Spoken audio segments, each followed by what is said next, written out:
네, 네. 알겠습니다. 그래서 일단 이 써진 거 보시면서 행정법은 개념을 이렇게 잡으면 행정법 교수들이 싫어하겠지만 제가 보는 개념은 행정청이 공권력의 행사로서 하는 행정처분에 대한 법률이다. 이렇게 이제 보고 있고요. 주어 행정청이 주어고 그다음에 공권력의 행사로서 사법상 계약 이런 게 다 빠지고 행정처분이다. 그래서 어떤 구체적인 그 권리 의무가 생긴달지 법률상 변동이 생긴다는 걸 의미하겠죠. 이런 개념은 이제 행정기본법 제2조에 다 나와 있고요. 이런 행정법에 대한 일반 원칙을 정하는 총칙 규정이 없었는데 아시다시피 행정기본법이 제정됐습니다. 행정기본법의 제정 내용은 주로 이제 행정처분을 할 때 적용해야 될 기본 원칙을 주로 적용을 하고요. 그다음 4,400여 개에 있는 행정법령에 있는 제도들 중에서 주요 제도들의 공통사항을 추려가지고 그러니까 개별법에 다 일일이 적을 필요 없이 행정기본법에 적고 그것과 다른 것만 개별법에 규정할 수 있도록 그런 내용이 두 가지 기본 원칙이 있고 공통사항이 있다 이렇게 보시면 되고요. 이미 다른 기본법이 있는 게 있어요. 예를 들어서 부담금 같은 경우는 부담금 관리 기본법이 있잖아요. 그런 것도 행정법의 범위에 들어오지만 이미 있기 때문에 행정기본법은 안 담았어요. 일단 이 행정법이 처분을 하기 위한 기본 원칙이라고 했기 때문에 그 처분의 종류에 뭐가 있는지를 보게 되면 크게 이제 재량이 없는 처분이 있고요. 재량이 있는 처분, 흔히 우리 공부할 때 기속행위, 뭐 재량행위, 기속재량행위, 뭐 재량의 영으로의 숙주 이런 게 있는데 우리 법에서 사용하는 용어는 이제 그런 용어는 사용하지 않고 재량이 있는 처분이냐, 재량이 없는 처분이냐 가지고 이제 표현을 하고 있습니다. 재량이 일반적으로 모든 처분 재량이 있든지 없든지 적용되는 원칙에 대해서 이제 먼저 설명을 하고 그다음에 재량이 있는 경우 어떻게 하는지 좀 다른데 적용하는 게 그런 내용이 있고요. 그리고 이제 다르게 분류를 하면 수익적 처분이냐 제재 처분이냐로 또 분류를 할 수가 있어요. 물론 이제 그게 해당되지 않은 뭐 여러 가지 ETC가 있는데 그것까지는 이제 우리가 수험하는 입장이 아니기 때문에 다루지 않습니다. 그래서 수익적 처분이라는 거는 그 국민 처분의 상대방 당사자한테 유리한 어떤 처분이 되겠죠. 그래서 이거를 이 법에서는 수익적 처분이라는 용어를 쓰는 게 아니라 신청에 따른 처분 이렇게 표현합니다. 제발 나 영업 좀 취소해달라고 신청하진 않잖아요. 제발 영업 허가 좀 해달라고 신청하니까 그래서 신청에 따른 처분을 수익적 처분. 제재 처분은 그 신청이 없겠죠 일단은. 그래서 의무 위반이나 어떤 그 법의 근거에서 이제 제재 처분하는 게 제재 처분인데 그 수익적 처분일 때랑 제재 처분일 때랑 또 적용하는 기준이 좀 다릅니다. 그래서 이거를 분리해서 이제 구분해서 말씀을 드릴게요. 네, 일단 처분을 할 때 행정청이 준수해야 될 거는 크게 두 가지입니다. 절차하고 처분 기준이 되겠죠. 절차는 행정절차법으로 규정하고 있고 행정절차법과 행정절차법에서 못 담는 내용은 똑같습니다. 개별 법령에서 규정을 하고 있고요. 그 실제적인 기준에 대한 거는 이제 크게 행정처분 여기서는 제재처분까지 다 포함된 내용입니다. 행정처분을 할 때 행정청이 준수해야 되는 기준은 행정기본법의 공통 기본 원칙이 있고요. 그다음에 개별 법령에도 있죠. 우리 실체적 허가 기준 같은 거 있잖아요. 그 행정기본법 제2장, 제3장 중에서 그 처분할 때 준수해야 될 사항은 8조 법치행정 원칙인데 그 책에 보시면 뒤에 조문이 있잖아요. 조문하고 같이 보시면서 법치행정은 법률 우위의 원칙, 법률 유보의 원칙 다 아시죠? 그러니까 이거는 이제 우리가 법령을 심사할 때의 원칙이 아니라 일선 처분청에서 처분할 때 무엇을 기준으로 처분할 것인가 그 법률 우위 원칙. 예를 들어서 하위 법령이 법률에 위반된 내용이 있다. 그러면 처분을 해서는 안 되는 거죠.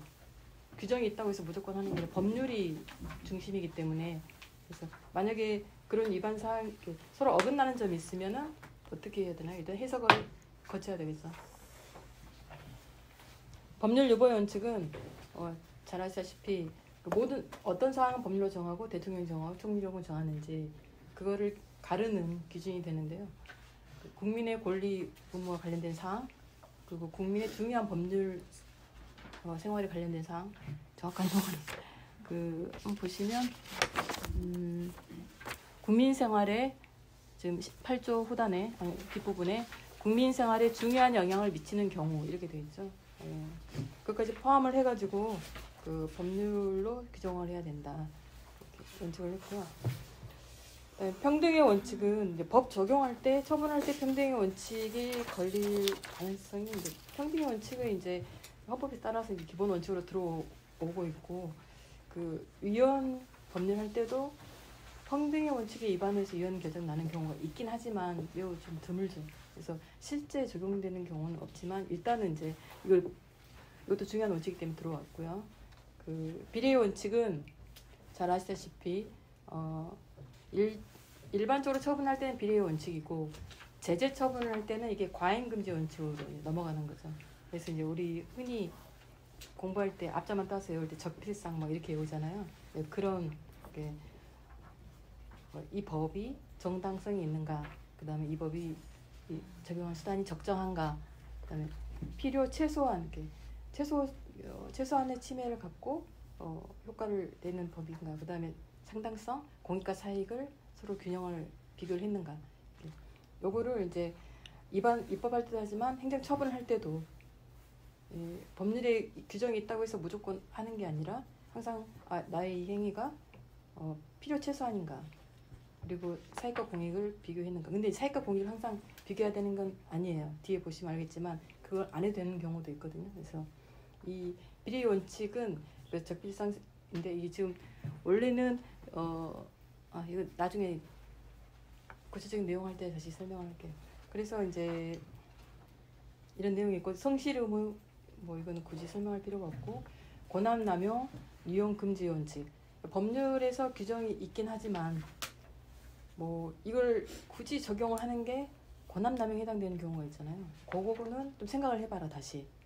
이게 이 법은 한 건 아니지만 이게 만약에 권한남용에 해당된다고 법원에서 판단할 예지가 있다. 그러면은 위법 반처분으로 취소될 수가 있거든요. 이제 그거를 명시를 한 거죠 우리가 이제. 신뢰보호 원칙은 기존에 우리 가장 많이 쓰는 게 부칙의 경과조치잖아요. 기존 사업자가 신설된 규정을 적용할지 말지 그걸 연상하시면 될 것 같고요. 그리고 이제 진정소급 금지 원칙도 일종의 신뢰보호 원칙에서 이제 파생이 됩니다. 부당 결부 금지의 원칙은 그 행정 처분과 관련이 없는 어떤 의무를 붙이지 마라. 이게 부당 결부 금지 원칙인데 그 17조의 부관이 조건, 기한, 뭐 부담 이거 관련된 거죠. 부관은 서로 연결돼요. 그래서 약간 중복되긴 하지만 13조는 행정의 법 원칙의 전반적인 거를 규정을 한 것이고 그 17조는 제3장 행정작용 구체적인 내용이 있는 거라서 겹치지만 양쪽으로 다 들어갔어요. 부당 결부 금지 원칙은. 그래서 대부분 이제 부관과 관련돼 있다고 보시면 되고 행정작용 제3장에서는 그 가장 중요하죠. 14조 제2항에서 수익적 처분할 때 신청에 따른 처분, 인허가 이런 거 할 때는 처분시법주의에 따른다. 그리고 이제 제재처분일 경우에는 행위시법주의에 따른데 예외가 있다. 그리고 이제 결격사유에 대해서 이제 결격사유를 할 때 이제 고려해야 될 사항 이거를 다 이제 규정을 한 거죠. 그 결격사유가 있으면 인허가를 하면 안 되잖아요. 뭐 자격을 주면 안 되고 그런 내용. 그리고 이제 아까 말씀드린 것처럼 부관을 어느 때 붙일 수 있고 어느 때 붙일 수 없다. 이거는 이제 행정처분할 때도 문제가 되지만 입안할 때도 좀 알아야 될 내용인 거죠. 그래서 이제 아까 재량이 없는 처분일 때는 부관을 붙이면 안 되죠. 재량이 없는데 재량이 있는 것처럼 되어버리는 거잖아요. 근데 붙일 수 있는 경우는 법률에 붙일 수 있다고 하는 경우 그럼 법률에 붙일 수 있다고 마음대로 붙일 수 있겠네? 그건 안 되는 것이 법률에 붙일 수 있다고 할 때 그게 타당한지를 검토해서 법률에 담아야 되는 거죠. 그리고 이제 재량이 있는 처분인 경우에는 법률의 규정이 없어도 부관을 붙일 수 있어요. 다만 그 13조 부당 결부 금지 원칙 등 17조 안에도 있는데 그 본 처분과 부관 간에 실질적 연관성이 없으면 안 된다. 그래서 강남구에 건축허가를 하면서 종로구에 공원 세워라. 뭐 이런 건 안 되는 거죠. 그리고 총칙에서 이제 기간 계산이 6조, 그다음에 7조 법령 등 시행일 계산이 이제 7조에 있고요. 행정 만나이 있는데 기간 계산은 어떻게 이거를 따로 한 회로 이렇게 모여서 강의를 할까요? 아니면 그냥 유튜브에 올리는 걸로 끝낼까요? 내용이 우리 책 보면 이거하고 이번에 또 사례집 하나 나왔잖아요. 사례집이 되게 잘 나와 있긴 하더라고요. 그래서 이건 그냥 올릴게요. 좀 자지우지돼서 따로 여기서는 이야기 안 하고 해요. 해주세요. 그 다음에 이거는 이제 이때까지 말씀드린 거는 이제 일반적으로 처분의 종류에 관계없이 다 적용되는 경우고 재량 있는 처분일 때 특히 준수해야 될 사항을 또 넣었어요. 그래서 또 권한 남용 금지의 원칙에서 권한 일탈 남용 금지는 일반적으로 재량이 있든 없든 적용이 되는데 특히 재량이 있는 경우는 한 번 더 생각을 권한 남용인가 뭐라는 것이고 그것도 이제 못 믿어서 제3장에 또 한 번 넣었죠. 재량 행사의 기준에서 이익 행량을 할 것이고 그 다음에 이제 이익 행량이라는 건 꼭 공익과 사익뿐만이 아니라 사익끼리도 이익 행량을 해보라는 거예요. 그러니까 얘를 취소하고 A를 취소하고 B한테 줬을 때 뭐 이런 경우가 있을 수 있잖아요. 특허 같은 경우에. 그리고 이제 재량권의 일탈 금지 이거를 이제 보통 재량권의 일탈 남용의 금지에 대한 원칙인데 11조, 21조가 우리가 흔히 알고 있는 재량권의 일탈 남용 금지를 여기에 썼다. 그래서 자동적 처분인 경우는 재량이 있는 처분에는 자동적 처분을 법률로 규정할 수가 없어요.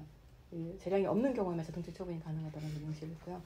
그리고 이제 제재 처분할 때 특히 준수해야 될 사항은 제재 처분이 재량이 있는 경우도 있고 없는 경우도 있잖아요. 가릴 거 없이 제재 처분일 때 주의해야 될 점은 일단 개념은 2조 5호에서 개념 정의를 했는데 좀 특이한 거는 2조 5호에서 보면 다만 이 법에서 제30조의 1항 각고에 따라 행정상 강제는 제외한다 이렇게 했거든요. 이렇게 한 이유는 행정상 강제가 제재 처분이 아니라서가 아니라 제재 처분인데 이 내용이 앞에 제재 처분에 대해서 규정한 이 내용을 행정상 강제에는 적용하지 않겠다는 취지에서 이 법에서만 개념에서 뺐을 뿐이지 일반적인 행정법적 개념의 제재 처분에 행정상 강제가 빠져서 뺀 게 아니다. 근데 이렇게 말했는데 항상 이걸 가지고 정의 규정 가지고 학교에서는 행정기법부 이상하다. 몇 번을 막 이야기했는데 행정상 강제가 제재 처분이나 이 법에서만 적용하지 않겠다 이렇게 한 거거든요. 일단 제재 처분인 경우는 행위시법 주의를 하는데 유리한 행시법 적용하는 거고 다 14조 다 아실 거고 22조 2항에서 재량이 있는 제재 처분할 때 고려 사항이 있어요. 이거는 이번 기준하고도 그리고 22조를 조문을 딱 보시면 1항은 제재 처분할 때 뭐뭐뭐를 위반할 때 담아라 이런 내용이 있고 2항은 처분할 때 뭘 고려해라 이런 내용이 있는 거죠. 차이가 있고요. 그다음에 23조에서 제재 처분의 제척 기간이 이제 새로 들어왔는데 이때 제재 처분은 2조 5호의 제재 처분의 범위보다 좁아요, 굉장히. 그래서 모든 제재 처분이 아니라 인허가 관련 제재 처분만 한정이 돼요. 그러니까 제척 기간이 5년인 건 행정기관한테 부담이 되는 거잖아요. 5년 내에 다 위반을 잡아야 된다는 소리니까. 그래서 범위를 줄였어요. 뭐 그러면 좀 뭔가 좀 놓치는 부분이 있지 않겠나? 그거는 계획법에서 각자 정하라는 거죠. 그것까지 막는 건 아니니까. 그리고 이제 18조 19조에 직권 취소, 직권 철회가 있어요. 이건 뭐 수익처분, 제재처분 둘 다 관련이 돼 있어요. 그러니까 국가기관이 인허가를 주고 이제 수익처분에 대해서 취소하거나 처리할 수가 있어요. 당사자한테는 불리하죠. 그 다음에 예전에 영업 정지나 취소를 했는데 알고 봤더니 자기가 잘못한 거죠. 그거를 취소할 수도 있어요. 제재처분을 취소하면 또 당사자한테 유리해지는 거죠. 좀 둘이 서로 이렇게 꼬이니까 약간 꼬이긴 한데 어쨌든 간에 둘 다 되는 거고 유리한 걸 취소하면 불리하게 되는 거고 불리한 걸 취소하면 유리한 게 되는 거죠. 그럼 유리한 걸 취소해달라고 요청하진 않겠죠. 불리한 걸 취소해달라고 요청할 수 있겠죠. 그런 신청권은 없어요. 직권 취소, 직권 철회는 행정기관이 내가 하고 싶을 때 하는 거예요. 내 마음이 동하지 않으면 이게 위법 하더라도 안 해도 위법은 아니에요. 그냥 완전 재량. 근데 다만 한계가 있어요. 조리장 신청권이라고 판례에서 인정해 준 게 있거든요. 행정기관이 뭔가 잘못을 한 거죠. 엮인 거죠, 한마디로. 이런 경우에는 법에 신청권이 있다는 규정이 없더라도 개인이 신청할 수 있는 신청권이 있다라고 하는 판례가 계속 쌓이고 있거든요. 그래서 이제 이거 신청권을 넣어라 마라 이제 입법 법안 할 때 교수님들이 난리를 쳤는데 이거 안 넣으면 그럼 조리장 신청권은 무시되는 거냐? 아니 그거는 그것대로 인정하고 이건 이것대로 가면 되는 문제인데. 그리고 이제 또 뭐 프랑스는 이게 직권 취소 처리인 경우에도 신청권을 인정하고 있다라고 하면서 왜 우리는 안 되냐라고 이제 우리가 이제 참조했던 법령 중에서 유일하게 프랑스만 그러고 있어요. 그래서 왜 그런가 봤더니 프랑스는 이제 자기한테 유리한 처분을 받았잖아요. 3개월인가 몇 개월 이내에 아주 빠른 시일 내에 그걸 취소해달라고 요청할 수가 있는 거예요. 자기가 스스로 자기한테 유리한 건데 이게 사실은 인허가가 안 났어야 됐는데 난 거죠. 근데 그거 그대로 가면 나중에 취소당하면 오히려 영업사학 한 5년 하고 있는데 그때 취소당하면 더 힘들잖아요. 차라리 자기가 발견했을 때 빨리 취소당하고 다시 인허가 받는 게 유리하다고 생각해서 그런 게 아닐까라고 이건 저희 내피셜입니다. 근데 이 3개월인가 뭐 2개월짜리를 놓고 이제 어떤 교수님은 이건 신청권을 인정한 것이다라고 하는데 그건 아닌 것 같다라고 이제 저는 생각하고 있는데 어쨌든 직권 취소 처리는 그렇다는 거고요. 그다음에 과징금의 납부 기한 연기 분할 납부는 이제 법의 개별법에 쭉 이렇게 있는 것도 있고 없는 것도 있어요. 과징금이 크잖아요, 대부분. 근데 이게 납부 기한 연기 신청을 하거나 분할 납부를 할 수 있는 규정이 있는 경우는 해주고 없는 경우는 할 수 없는 거잖아요. 우리가 이제 법률 우회 원칙 뭐 이런 거에 대해서. 근데 이제 여기다 넣어서 이게 다 할 수 있죠. 개별법에 있든지 없든 상관없이. 그런 내용이고요. 여기 보시면 이 다음 처분 효력부터는 금연을 하고 여기 보면 이제 제가 동그라미 색깔 칠해놓은 게 있어요. 초록색 있는데 왜 칠해놨을까? 이게 숙제. 이 칠해진 것도 안 칠해진 거의 차이. 이게 이제 여러분이 제가 생각하지 못한 정답을 말했을 수 있는데 그게 제가 생각하는 답과 다르면 정답이 아니다. 정답을 맞추신 분한테는 소정의 상품을 드리겠습니다. 네, 마치겠습니다.